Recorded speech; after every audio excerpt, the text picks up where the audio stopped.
길것입니다. 금일 마감 시장 한번 진행을 해보도록 할게요.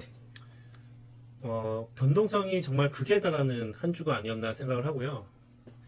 21번째 매도 사이트카가 발생이 되었어요. 한 주를 살펴보면 롤러코스터 같은 장세가 진행되고 있지 않나, 지금 현재 시점에서 어떻게 대응을 해야 되는지까지 한번 살펴보도록 하겠습니다. 일단 금일 시장이 하락한, 공매 증시 하락한 요인을 살펴보면 일단 미증시 영향이 좀 컸다고 저는 생각이 들어져요. 미증시와 커플링되는 흐름을 보여줬는데, 미증시를 보시면 구글이 7.13%가 빠졌죠. 그리고 아마존이 4.5%, 테슬라가 14.5%가 빠졌어요. 지수가 빠진 이유는 좀 명확했죠. 실적 시즌에 따른 종목들이 있었지만, 올라가는 종목들이 있었지만, 그보다는 지정학적 리스크, 중동발 지정학적 리스크가 일단 시장에 조정의 빌미로 작용을 했고요. 그리고 또 하나 뭐예요? 대규모 AI 설비를 투자를 단행했으나 뚜렷한 수익으로 이어지지 못하고 있고 현금 소진만 하고 있다, 이런 내용들이 나오면서 테슬라라든지 구글이라든지 알파벳 이런 것들이 급락을 하는 모습을 보여줬죠. 마이크로소프트 전반적으로 다 빠졌어요. 대형 기술주들 전체로 다 빠진 거죠. 그러니까 이게 국내 증시에 영향을 미치면서 전일 상승분을 다 바로 반납하면서 하락을 하게 해야 되는 모습을 보여줬죠. 그죠? 또 금요일 코스피 코스닥 5% 급락. 오늘 이번 하락으로 인해서 21번째 매도 사이트카가 발생이 되었다고 하네요. 자, 그러면 좀 살펴볼 게 뭐냐면, 중동발 지정학적 리스크가 국내 증시에 미친 영향, 그리고 미증시에 미친 영향은 저는 상당히 좀 제한적이라고 보고 있거든요. 지금도 마찬가지로 지금 보시면 트럼프가 이란에 대한 대규모 공격 결정이 임박했다, 모든 준비를 마쳤다라고 또 이제 언론 플레이를 하기 시작했어요. 근데 자 보세요. 이런 뉴스가 나왔지만 나스닥 양한 선물 흐르면 어때요? 낙폭이 그렇게 크지 않죠. 0.9% 빠졌어요. 지금 잠시만요. 이거 뭐죠? 미니나스닥 0.5% 지금 상승 중이죠. 그러니까 지금 저 뉴스가 나옴에도 불구하고 나스닥 양한 선물은 강보권을 유지하고 있다? 그럼 저 뉴스는 지금 현재 시장에 미친 영향은 굉장히 제한적인 흐름이고, 다시 말해서 지금 국내 증시에 지금 빠지는 이유는 역시나 미증시의 AI 관련 대규모 현금 투자로 인한 소비만 진행되고 있다라는 내용들의 기사, 그로 인해 대형 기술주의 하락이 국내 증시에 미치는 영향, 이게 제일 크다고 보는 게 맞을 것 같고요.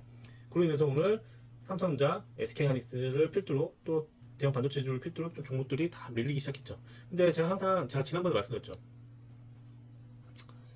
자, 보시면 지금 이게 추세를 전환하는 이 흐름이 아니다라고 말씀을 항상 드리잖아요. 아직 방향성이 나온 게 아니다라고 말씀드렸잖아요. 고점에 멈췄으면 이제 여기가 바닥인지 확인을 하고 나서 이제 만들어갈 것이다. 삼성전자, SK하이닉스보다 삼성전자가 좀 더 낫다라고 말씀을 드렸긴 했지만, 자, 아직 방향성이 제대로 잡힌 게 아니다라고 말씀드렸어요. 방향성이 나와야 돼요. 아직 위든 아래든 방향성이 곧 나올 구간이에요. 그렇기 때문에 이걸 이 삼성전자, SK하이닉스를 여기서 이게 바닥이야 라고 생각하고서 무턱대고 들이대면 안 된다는 거예요. 깨질 수도 있거든요. 이 라인 그냥 깨져도 상관없잖아요. 그쵸? 고점 계속 나아지고 저쪽 이렇게 만들다가 상승을 한 다음에 밑으로 쭉 빼버려도 상관없는 거잖아요. 그죠? 팔기와 흔들기라고 생각한다면. 그죠? 그렇기 때문에 저는 아직 이 지수에 대한 부분을, 이 변동성을 어떻게 잡을 것인가에 대한 생각을 계속 하고 있어요. 근데 한 가지는 좀 분명하다고 저는 생각을 하거든요. 코스피를 이 변동성을 같이 대응하기보다는 차라리 코스닥 자, 코스닥을, 그러니까 이렇게 코스닥 주봉이에요. 주봉 차트예요. 코스닥을 모아가는 것, 그러니까 한 번에 포지션을 잡기보다는 모아가는 건 어떨까라는 생각을 하거든요. 다시 말해서, 자, 우리가 금융위기 때도 2008년도 이 금융위기 때도 보면 투매가 이어지면서 기업 밸류를 이탈하는 흐름들이 연출되고 나서 강력하게 다시 솟구쳐 올랐었잖아요. 급반등이 나왔었잖아요. 그렇죠? 기업 밸류가 지금 현재 말도 안 되게 지금 빠지고 있는 상황인 거죠. 밸류 대비 지수가. 그렇죠? 그리고 중요한 구간대를 살펴보면, 밴드를 살펴보면 이 라인이 되게 중요한 밴드라고 했죠. 773포인트, 734포인트. 그러니까 우리는 과대 낙폭에 따른 기술적 반등을 취하는 이 방법은 어떨까? 라는 생각을 해봐요. 코스피보다는 코스닥이 훨씬 낫지 않을까? 코스피는 아직, 그죠? 아직, 일봉도 아직, 그죠? 근데 코스닥은요?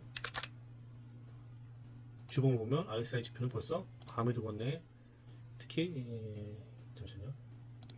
자, 이제 코스닥 RSI 지표를 이제 수정을 해가지고 제가 올려드렸는데, 제가 말씀드렸던 이 구간대는 좀 들이댈 수 있는 포지션에 대한 부분을 적극적으로 진행을 해야 되는 구간이 이 구간이죠. 보시면, 자, RSI 지표가 과매도 구간네. 이 수치는 변경한 거예요, 제가. 자, 보세요. 여기 딱 수치 변경한 부분대가 거의 저점이죠. 캔들 보세요. 저점 캔들이죠. 그리고 여기도 하나 더 떴네요. 여기도 이 구간도 이렇게 보면 다 저점이죠. 완벽하게. 이 구간요. 자, 보세요. 제가 지금 찍어드리는 구간대만 보세요. 딴 거 보지 마시고. 저점이죠. 캔들. 그럼 현재 이 구간대는요. 어떤가요? 그러면 지금 코스피의 그 변동성, 코스닥 당연히 변동성이 극대화되고 있어요. 같이 극대화되고 있지만, 코스피를 극대화시키는 이 종목들에 대한 포지션을 잡기보다는 차라리 지금 과도하게 하락해서 지금 이 바닥 구간에서 변동성이 이제 줄어들고 있는, 보세요. 이 변동성이 굉장히 커졌었죠. 이 초반 이 상승, 이 팔기 위한 흔들기 구간대에서. 근데 이 구간이 들어올수록 이 변동폭이 굉장히 잦아들죠. 변동폭 자체가. 그리고 나서 저점을 계속 만들어가는 뭐 액션들을 보여주고 있는 이런 코스피보다 코스닥에서의 포지션 잡는 건 어떨까? 그럼 코스닥에서의 과도하게 하락했던 섹터들, 테마들, 그리고 고점을 멈춰줬던, 저점을 확인하는 구간대의 테마들, 다시 말해서 로봇이라든지 데이터 센터의 뭐, 뭐 변전기라든지 뭐 배전기기, 뭐 전력 또는 ESS, 뭐 SMR, HBM, L 서버, 그죠? 등등 이런 테마들을 차라리 분할로 접근을 해보면 어떨까라는 생각을 해봐요. 이게 좀 더 효율적인 이 변동성에 대한 대처하는 자세가 아닐까? 왜? 바닥이 맞거든요. 바닥이 맞다고 저는 보거든요.